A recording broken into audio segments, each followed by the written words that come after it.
Hello, welcome everyone. In today's lecture, we are going to look at something that is quite different from what we have learned in this class so far.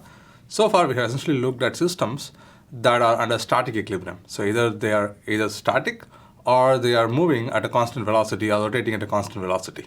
Okay. Now, in this class and for the next few lectures, we'll look at what are dynamic systems. Okay, systems that are vibrating. And we'll start with something that is the simplest to analyze, which is called as the single degree of freedom system. Okay.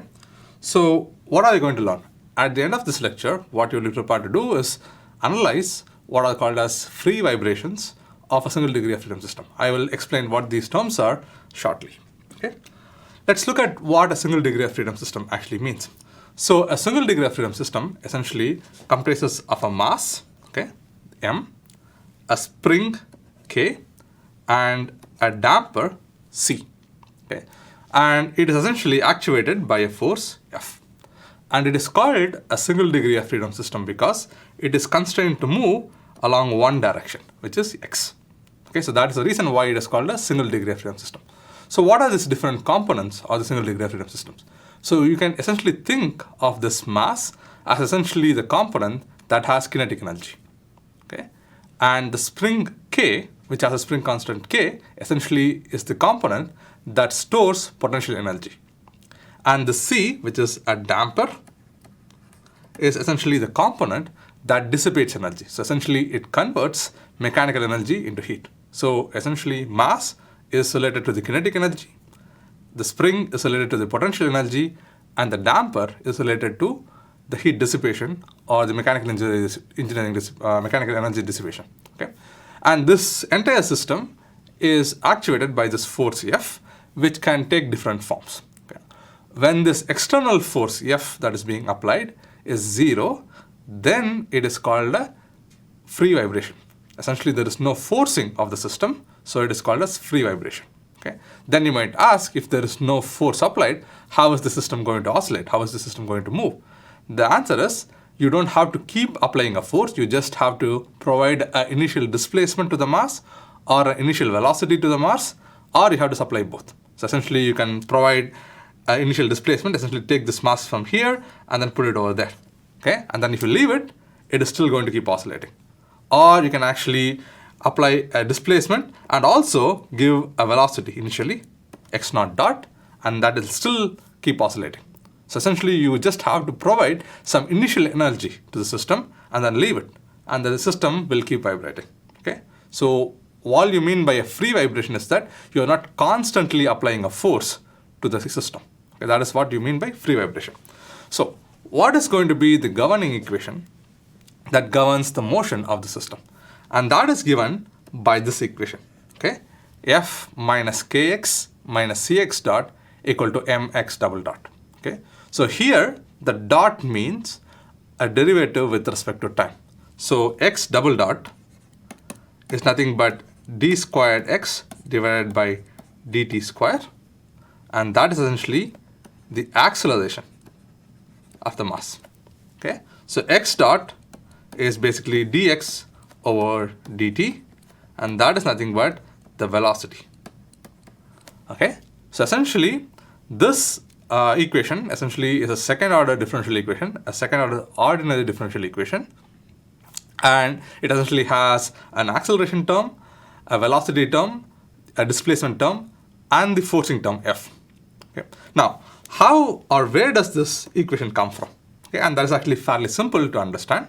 So, if you take this system of mass, spring, and damper, and then you apply a force F to the right, okay, what is going to happen? The spring is going to stretch more. Okay? So as the spring stretches more, what it's going to do is it's essentially going to apply a force in the minus x direction on the same mass M. So F is the force you are applying, and as the mass displaces by an amount x to the right, the spring is going to apply a force in the left direction or in the minus x direction. Okay? And the force that the spring is going to apply is nothing but k times x. How much ever you displaced, that is going to be proportional to the force that is being applied by the spring on the mass in the minus x direction. Okay, so that is where the minus kx term comes from. Okay, now there's also a cx dot term, and that comes from the damper. So unlike a spring, the force that is being applied by a damper is not proportional to the displacement, but it's proportional to the velocity. So that is why you have the x dot term. So essentially, if you try to move the mass very fast to the right hand side, for example, then this damper will apply a lot of force onto the left hand side. Okay? So the force that is applied by the damper depends on the velocity and not the displacement. That's why you have the cx dot term. But the main thing you must notice is that if the force is acting to the right, and the velocity is also to the right, then the force that is applied by the spring as well as the damper is going to act to the left or in the minus x direction.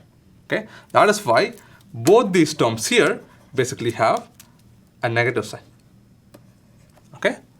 And essentially, if you look at what is F minus kx minus cx dot, that is essentially the net force applied on the mass along the positive x direction or onto the right. So F minus kx minus cx dot is essentially the net force in the positive x direction. Okay? So then, essentially, this quantity is equal to mass times acceleration, which is Newton's second law.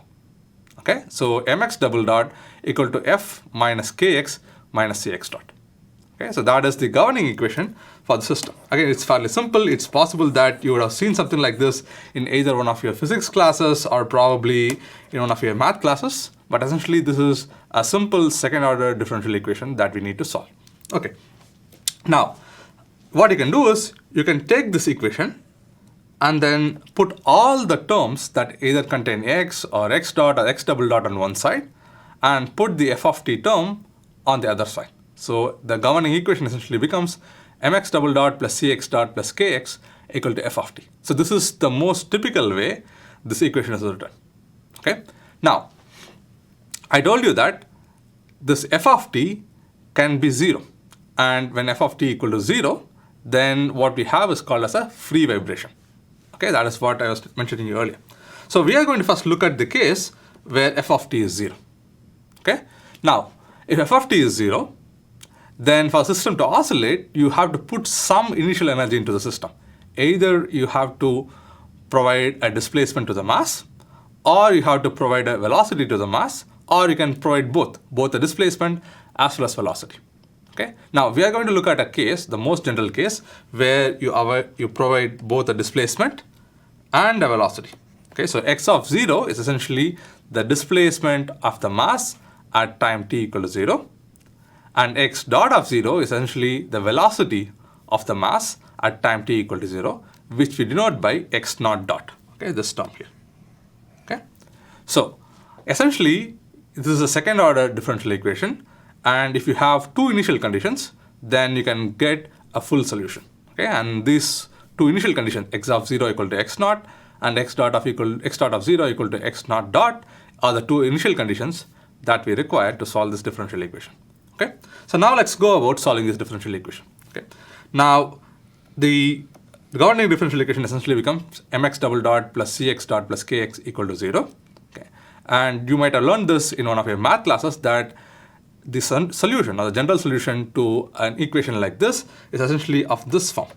X of t is going to be some g time e to the st.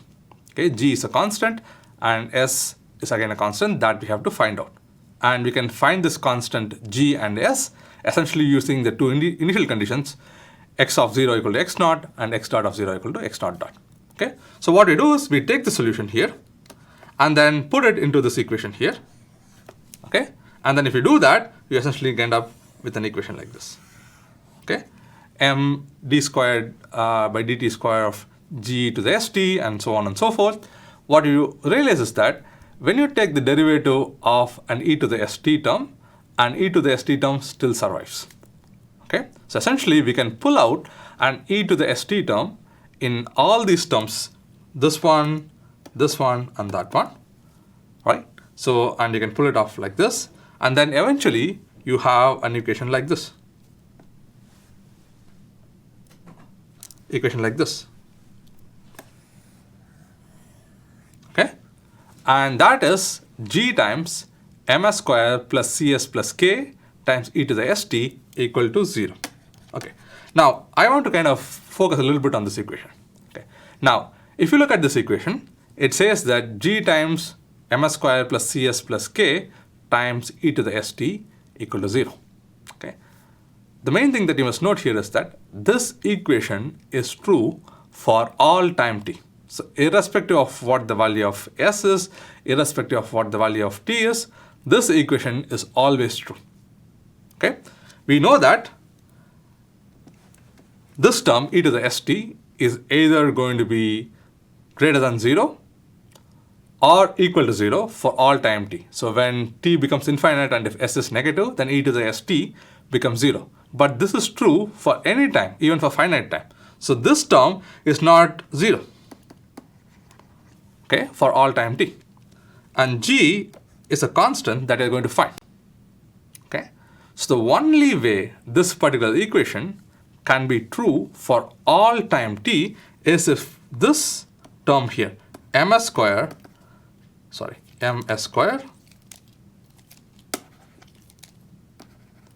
plus cs plus k equal to 0. So only if the term inside that bracket is equal to 0, then this equation will be satisfied for all time t. Okay, that is something that is very important that you must write. Now, if that is the case, then essentially we have to say that this term has to be 0. ms square plus cs plus k should be equal to 0. And that is what is called as a characteristic equation. Okay, so why is this called a characteristic equation? It's because it depends on the character of the system. If you think of that, it depends on the parameter m, okay, which is the mass of the system. It depends on the damping c of the system, and it depends on the spring constant k of the system. So essentially, the parameters of the system essentially are the ones that determine this equation. Okay, and for that reason, it is called as the characteristic equation. Okay, again, this is a characteristic equation is not only used for this particular equation. It is used for many other types of equations that come in mechanical engineering and also other physical systems. But in this case, it is essentially it is characteristic of the particular system that you're looking at. So that is one of the reasons why it is called a characteristic equation. Okay. Now, once we have this characteristic equation, we can define what is called as a natural frequency of the system. Okay, and that natural frequency is given by this symbol omega n. So this is the Greek letter omega, and n corresponds to natural frequency. So omega is the symbol that is often used for frequency, and the subscript n denotes that it is a natural frequency. This natural frequency essentially is given by the square root of k over m. Essentially, it is the square root of the stiffness divided by the mass. Okay, and the reason that we talk about this natural frequency is because it is a very important parameter that defines the system. So later on, we will learn that when you oscillate a system, for example, when you actually force a system, and if your forcing frequency is close to the natural frequency of system, then you might have what is called as a resonant condition. So it is in that condition that the amplitude of vibrations will become very, very large. So this natural frequency is a very, very important parameter of a vibrating system, and that is why we define it. Okay. Now, why do we define this omega n as square root of k over m? Because once we define this omega n, we can take this characteristic equation and write it in terms of omega n. Okay, so if you look at this equation, this has m, c, and k. Okay, now what you're going to do is you're going to take that equation and write that equation in terms of omega n. So for that, what we do is we divide the whole equation by m. So essentially it becomes s square plus c over m s plus k over m equal to 0. Now this k over m is nothing but omega n square. Okay, so the equation becomes s square plus c over ms plus omega n square equal to 0. Okay, and this omega n, as I mentioned before, is the angular frequency. Okay, it's a natural frequency, but it's also an angular frequency which has the units of radians per second. Okay, so an angular frequency is related from what is called as a Hertzian frequency okay, which is usually denoted by the symbol f, the relationship is that omega n is 2 pi times fn. Okay? And this Hertzian frequency, essentially you can think of as how many cycles of a particular instance you get within a particular second. So for example, if you have a wave and it undergoes, say, 3 oscillations within a time equal to 1 second, then the frequency will be nothing but 3 hertz, because you have 3 cycles in 1 second. So essentially you can think of how many cycles of something you have within 1 second. That is your f. And if you multiply that by 2 pi, that essentially gives you the angular frequency, which is in radians, okay, or radians per second. Okay. Now we have now come up with the characteristic equation, and we have defined what is a natural frequency. Okay. Now then we are going to look at a very specific case, which is called as the undamped free vibration. So what do you mean by undamped free vibration? Okay. So I told you that this mass spring damper system consists of 3 components: a spring, a mass, and a damper. Okay. If you don't have the damper, or if the damping coefficient is 0, then the system is called as a undamped system, and the vibration of such a system is what is called as a undamped free vibration if the forcing function is also 0. Okay, again, I want to kind of pause for a second here. Now, we started with the general equation for a single degree of freedom system, which is mx double dot plus cx dot plus kx equal to f of t. Now, initially we said that we don't want to worry about f of t, we are going to set it to 0. So that is a case which is called as a free vibration. Now we are making a further simplification. Now we are saying that the damping C is also equal to 0. So essentially we have an equation that is mx double dot plus kx equal to 0 with the initial condition that x of 0 equal to x naught and x dot of 0 equal to x naught dot. Okay? So that is what you're looking at.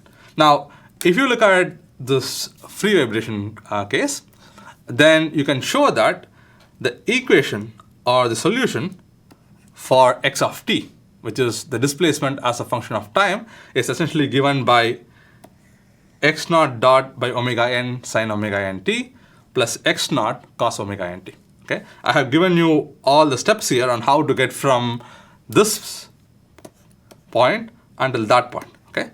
But I don't want to kind of go through each one of the steps. Okay? But essentially, the solution is of the form x naught by omega n sine omega n t plus x naught cos omega n t. Okay. Now, if you look at the solution, one thing becomes apparent to you, right? It is going to be a sinusoidal function, right?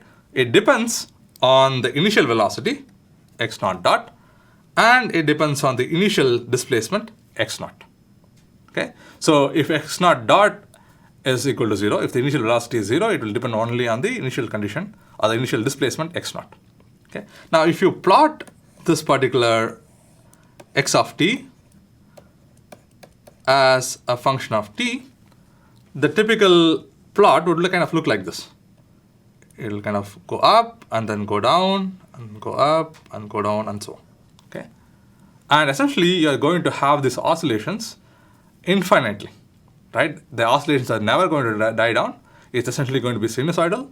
It's going to go up and down, and so on. So what you mean by that is that if you have a mass like this to start with, initially it will move to the right, then it will come back and move the same amount to the left, and then go the same amount to the right, and so on. So essentially it keeps back and forth. That is what this x of t essentially tells you. Okay? So if x is to the right, then it's positive. If x is to the left, it is negative.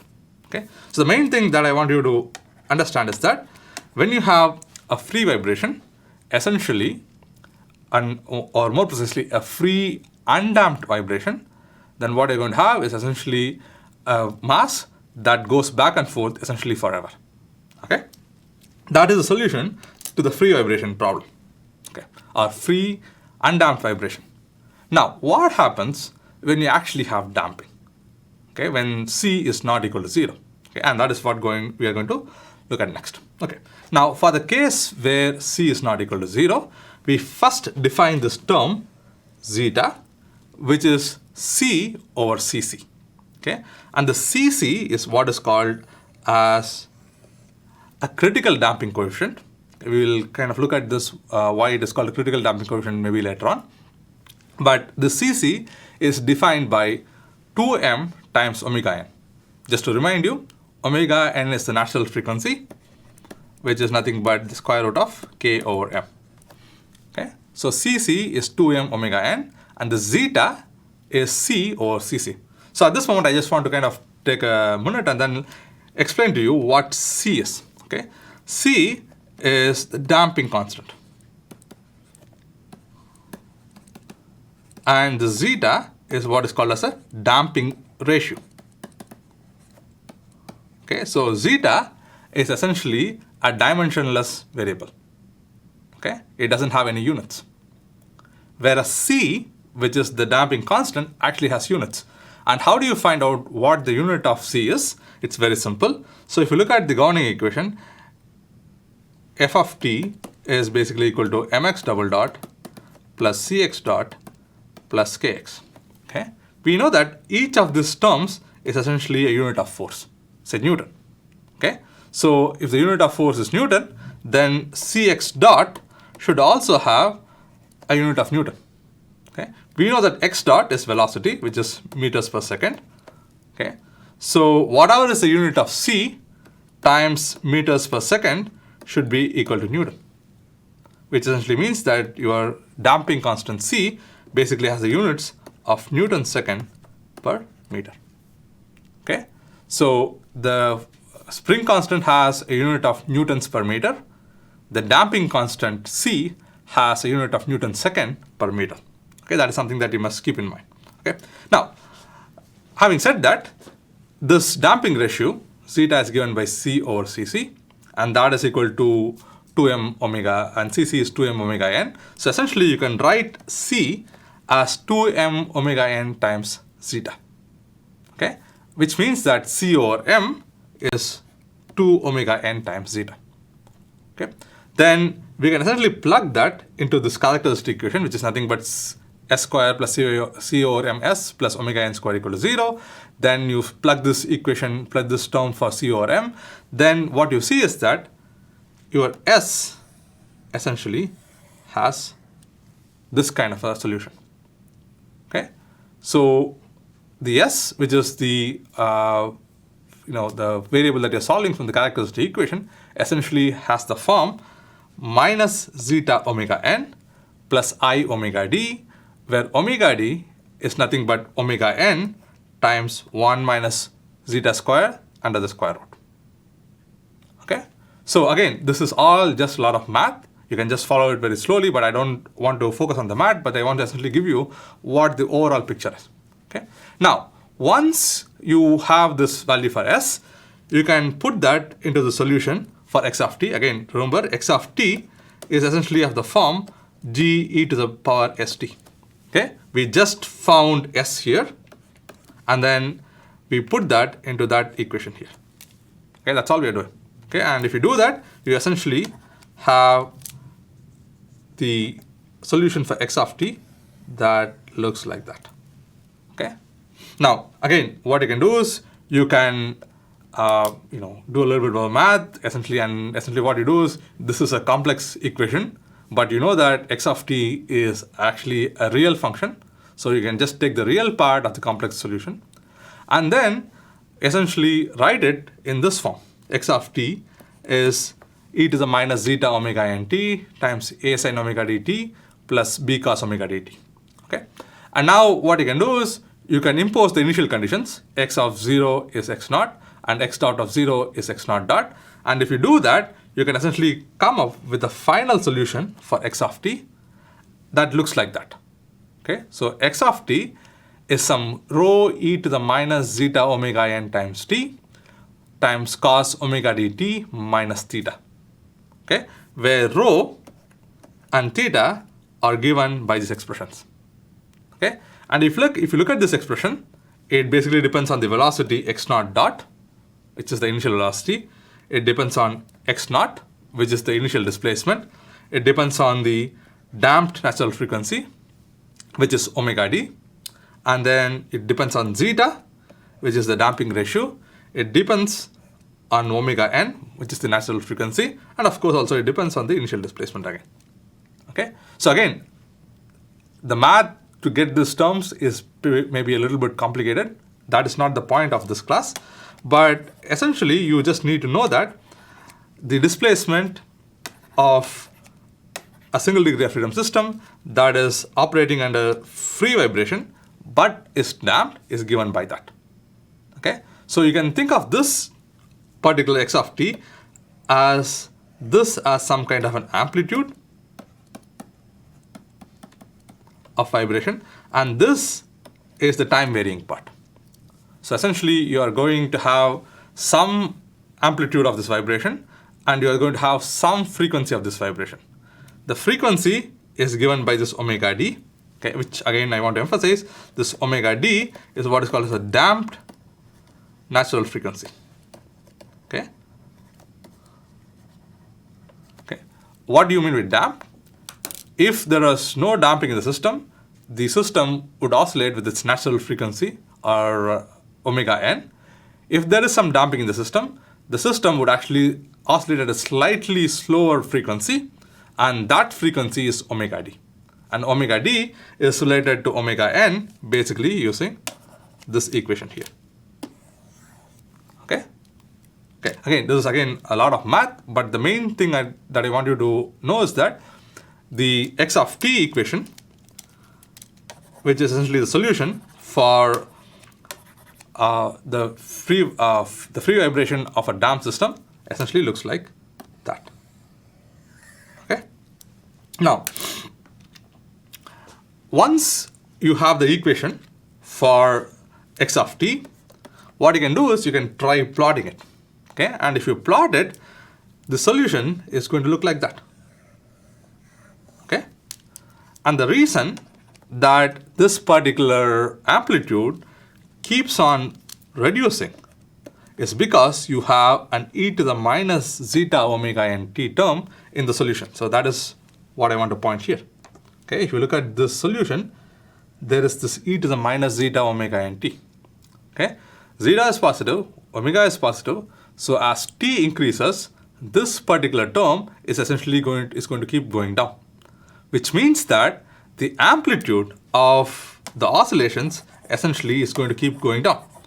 And that is the reason why if you go from one cycle to the other or the next, the amplitude is going to keep reducing. So initially the amplitude is A0, then after the first cycle it's A1, and A1 is less than A0. Okay? And as you keep going, the amplitude is going to keep reducing. Okay? Now, based on how fast this amplitude reduces, you can define what is called as a quality factor. Okay? To be more precise, the quality factor Q is defined as the number of cycles I that is needed for the amplitude to decrease by a factor of square root of 2.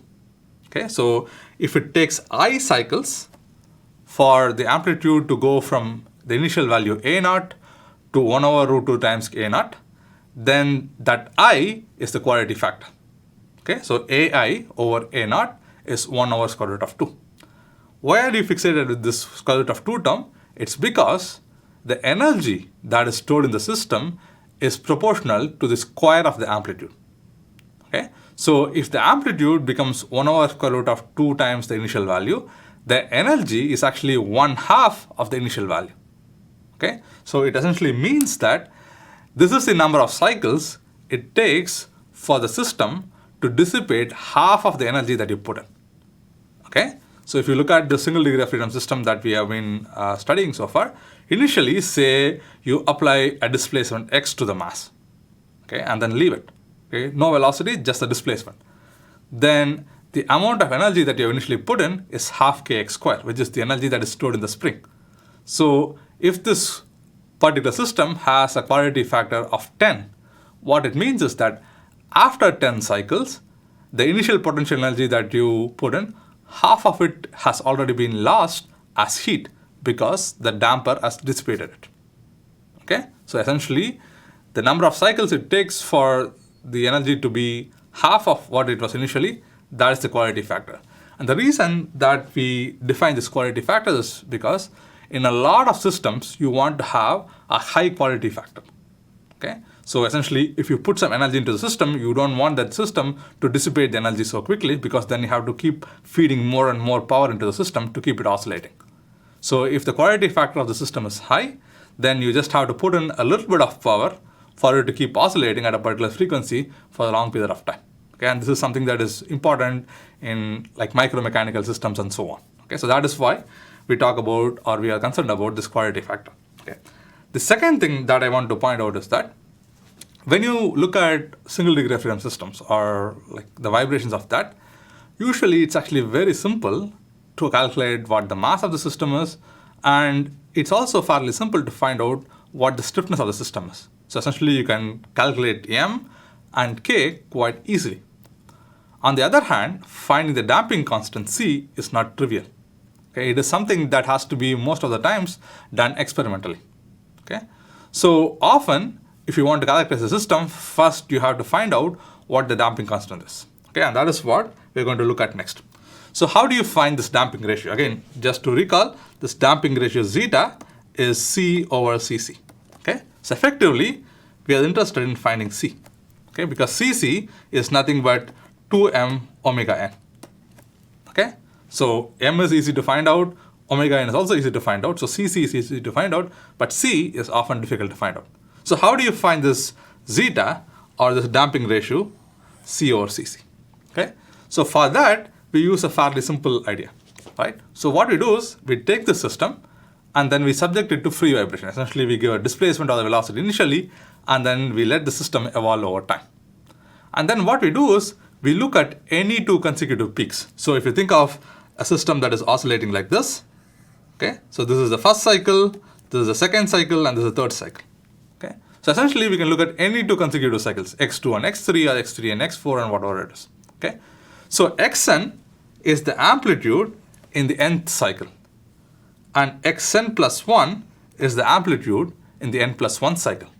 And if you find out what that ratio is, that is going to be proportional to e to the minus zeta omega n t divided by e to the minus zeta omega n t plus delta t. So this delta t is nothing but the cyclic, the time it takes for one cycle to complete. And that is related to the damped natural frequency omega d by 2 pi by omega d. So delta t is 2 pi by omega d. So essentially you can use this delta t is 2 pi by omega d into this equation. Okay, and then you can simplify it. And then if you do that, you will get an equation that looks like this. Okay, so a logarithm, a natural logarithm of xn by xn plus 1 is 2 pi zeta times omega n divided by omega d. Okay, but you know omega d is nothing but omega n times square root of 1 minus zeta square. Okay, so essentially you can substitute that, then you can cancel off the omega n. So then you end up with something like this. The logarithm to the base e of xn by xn plus 1 is 2 pi zeta by square root of 1 minus zeta square. Okay, again I want to remind you, xn is the amplitude of the oscillation in the nth cycle, and xn plus 1 is the amplitude of the oscillation in the n plus 1 cycle. Okay, so if you take the logarithm of those two, that is equal to 2 pi zeta by 1 minus zeta square.